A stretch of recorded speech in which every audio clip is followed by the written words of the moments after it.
চলে আসে। যদি ডিআই থেকে কেউ আসে টকিপুর হাই স্কুলের নাম চলে আসে। যদি ব্লক থেকে কোনো ডিপার্টমেন্টের, সে হেলথ ডিপার্টমেন্ট হতে পারে, এডুকেশন ডিপার্টমেন্ট হতে পারে, মিড ডে মিল হতে পারে, আয়ুষ ডিপার্টমেন্ট হতে পারে। আপনারা দেখেছেন গত বছর আয়ুষের মেলা হয়ে গেছে এখানে 7 দিনে। প্রত্যেকটা ডিপার্টমেন্ট আজকে টকিপুর রাজলক্ষ্মী হাই স্কুলকে ফোকাস দিচ্ছে। কেন দিচ্ছে এইটা আপনাদেরকে ভাবতে হবে যে Takipur high school, Rajlakshmi high school শুধু একটা এডুকেশন হাব নয়। এখানে আমরা এডুকেশনের মধ্য দিয়ে আমরা যত রকম এনভায়রনমেন্ট আছে এডুকেশনকে সহযোগীভাবে এগিয়ে নিয়ে যেতে পারে।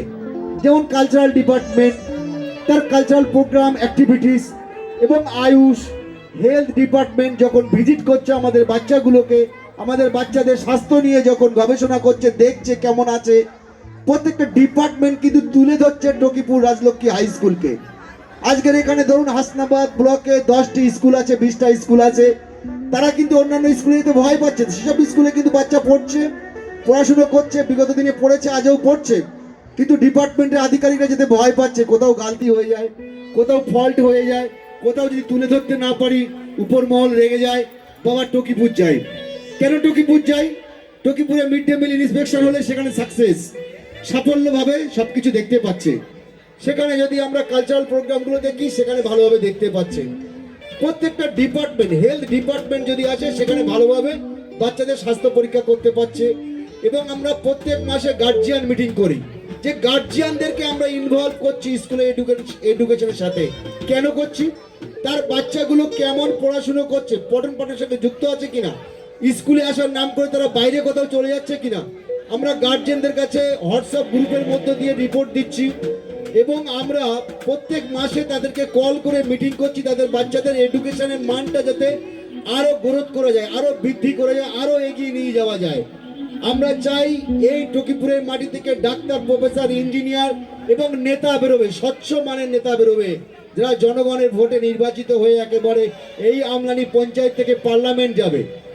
কারণ আপনারা জানেন দেশের বড় বড় যারা দিকপাল নেতৃত্ব, যারা দেশ চালায়, তারা কিন্তু কেউ কিন্তু অনেক সময় শহরে জন্মায় না, গ্রামে জন্মায়। আমাদের ভারতবর্ষে তেমন একজন ব্যক্তির নাম বলছি, এপিজে আব্দুল কালাম, যার বাবা ছিল তামিলনাড়ুর রামেশ্বরম নদীর খেয়া মাঝি। তার ছেলে যদি ভারতবর্ষের মিসাইল অফ ফাদার হতে পারে, অর্থাৎ পারমাণবিক যে বোমা, যে অ্যাটম বোম, যে বিদেশি শক্তিকে আমরা ভয় পাই না এবং তাদেরকে আমরা ভড়কাই, তাদেরকে আমরা ভয় দেখাই, এশিয়া মহাদেশের মধ্যে ভারতবর্ষ সমগ্র দেশকে শাসন করছে এবং চোখ রাঙিয়ে চলছে যে আমরা বিশ্বের বুকে, আমরা ভারতবর্ষ এই মুহূর্তে চীন এবং আমেরিকাকে আমরা চোখে চোখ রেখে আমরা কথা বলছি। তেমন দেশের একজন, ভারতবর্ষের ঠিক তেমন দেশের একজন সর্বাধিক নায়ক হয়েছিল এপিজে আব্দুল কালাম, যার বাবা ছিল একটা খেয়া মাঝি। অতএব আমাকে পয়সা আয় করতে হবে, আমাকে বড় লোকের সন্তান হতে হবে, আমাকে বড় লিডারের বাচ্চা হতে হবে, তারপরে আমি বড় জায়গায় যাব না, এটা ভুল পলিসি। আপনারা জানেন ভারতবর্ষে যে রিলায়েন্স ইন্ডাস্ট্রি আছে, যে রিলায়েন্স কোম্পানি আছে, যে কোম্পানির প্রতিষ্ঠাতা ছিল ধীরুভাই আম্বানি, আমেরিকার কোন পেট্রোল পাম্পে তিনি তেল মাপত। তার দুটো সন্তান অনিল আম্বানি, মুকেশ আম্বানি এখন ভারতবর্ষের সব থেকে টপ ধনকুবের। অতএব বড় লোকের ছেলে বড় লোক হবে এই পলিসি নেই, যে পরিশ্রম করবে সে উঠে আসবে। তাই আমি চাই টকিপুর থেকে ভালো ভালো কৃতির সন্তান উঠে আসুক, সে ছেলে হতে পারে, মেয়ে হতে পারে। আজকে টকিপুর স্টেজে কত সুন্দর সুন্দর পারফরমেন্স করেছে এখানকার বাচ্চারা, করেছে। দুটো কমিউনিটি সমাজ থেকে উঠে এসছে। আমাদের খুব ভালো লাগছে যে এখানকার ছেলেমেয়েরা এই স্টেজটাকে কাঁপিয়ে দিচ্ছে। এটাই আমরা আগামী দিনে আরো বড় লেভেলে দেখতে চাই, যে এখানকার বাচ্চা সে বিগ লেভেলে, সে কলকাতা, দিল্লি, বোম্বে পারফরমেন্স করতে যাবে। এটাই আমাদের সেদিন গর্বে বুক ফেটে যাবে। তাই আমি বলবো আপনারা এলাকাবাসী হিসেবে টকিপুর স্কুলকে ভালোবাসুন, মাঠকে ভালোবাসুন, স্কুলকে সমর্থন করুন এবং টকিপুর স্কুলের সম্মানীয় হেড টিচার একজন সজ্জন ব্যক্তি। আপনারা দেখবেন যে বিভিন্ন হাই স্কুল হেডমাস্টাররা বিভিন্ন করাপশনে যুক্ত হয়ে যাচ্ছে, কিন্তু আমি বলেছিলাম যে স্কুলকে টেনে নিয়ে যেতে গেলে, এগিয়ে নিয়ে যেতে গেলে আগে আমাদের দুজনকে আত্মত্যাগ করতে হবে। কারণ আপনারা জানেন যখন মাঠে নাঙল চষা হয়, দুটো গরু থাকে, একটা ডাইনির গরু, একটা বাইরের গরু। দুটো গরু যদি সমান তালে হাঁটতে না পারে, তাহলে ওই নাঙলের ফালা কিন্তু পায়ে ফুটবে, ঠিক আছে? তাই আমি হেড স্যারকে বলেছিলাম যে সমান্তরাল ভাবে চলতে হবে, সমানভাবে এগিয়ে যেতে হবে এবং স্কুলের স্বার্থে কাজ করতে হবে সর্বদা, তা নাহলে কিন্তু স্কুল এগোবে না। তাই সেই সঙ্গে সেই তালে হেডমাস্টার আমাদেরকে সহযোগিতা করছে এবং হেডমাস্টারের একান্ত প্রচেষ্টায় আমরা আজকে সুন্দরভাবে এগিয়ে চলেছি। তাই আমার বক্তব্যকে এখানে দীর্ঘায়িত করব না। সবাইকে ধন্যবাদ, ভালোবাসা, সম্মান, প্রণাম, সালাম জানিয়ে আমার সংক্ষিপ্ত বক্তব্য এখানেই শেষ করছি। সবাই ভালো থাকবেন, সুন্দর প্রোগ্রাম আপনারা দেখুন এবং আনন্দ ফিল করুন। তোমারই জন্য হয়েছি প্রেমে জীবন্য, জানি তুমি অনন্য, আশার হাত বাড়াই। যদি কখনো একান্তে চেয়েছি তোমায় জানতে, শুরু থেকে শেষ প্রান্তে ছুটে ছুটে গেছি তাই।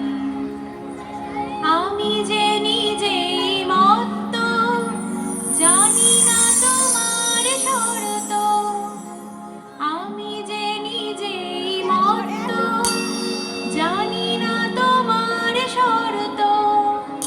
যদি বা ঘটে অনর্থ, তবুও তোমাকে চাই।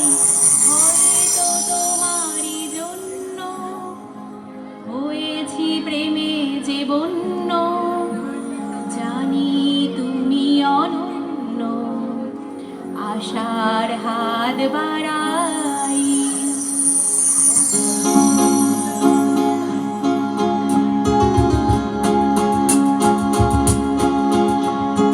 বর্ণে গন্ধে ছন্দে গীতিতে হয়ে দিয়েছো দোলা, রঙেতে রাঙিয়া রাঙাইলে মোরে নবমণি খেলা। যে আগুন রঙেরও আগুন, তুমি যে রসেরও ধারা। তোমার মাধুরী তোমার মদিরা করে মোরে দিশাহারা। মুক্তা যেমন সুখ দিও বুকে তেমনি আমাতে তুমি। আমার পরাণে প্রেমের বিন্দু তুমি, শুধু তুমি।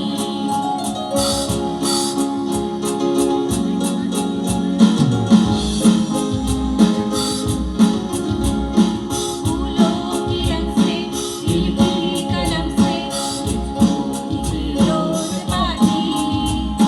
कैसे बताऊं किस किस तरह से पल पल मुझे तू सताती। तेरे ही सपने लेकर के सोया, तेरे ही यादों में जागा, तेरे ख्यालों में उलझा रहा यूं जैसे कि माला में धागा। बादल बिजली चंदन पानी जैसा अपना प्यार, मिलना होगा जन्म हमें कई कई बार।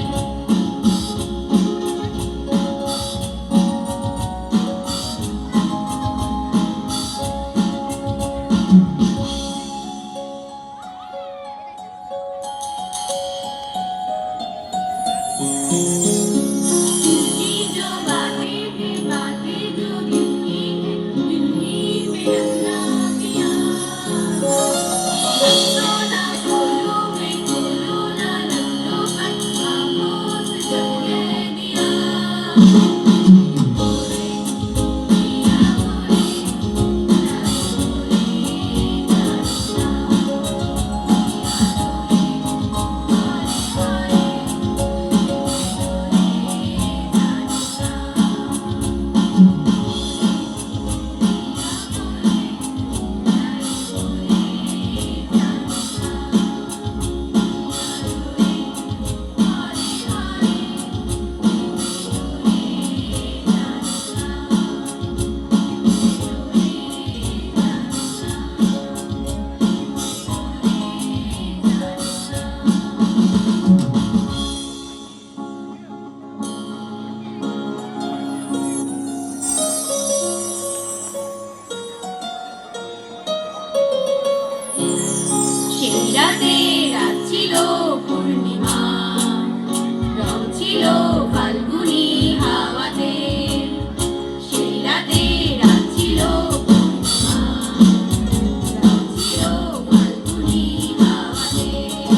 আর কেউ আটকাতে পারবে না।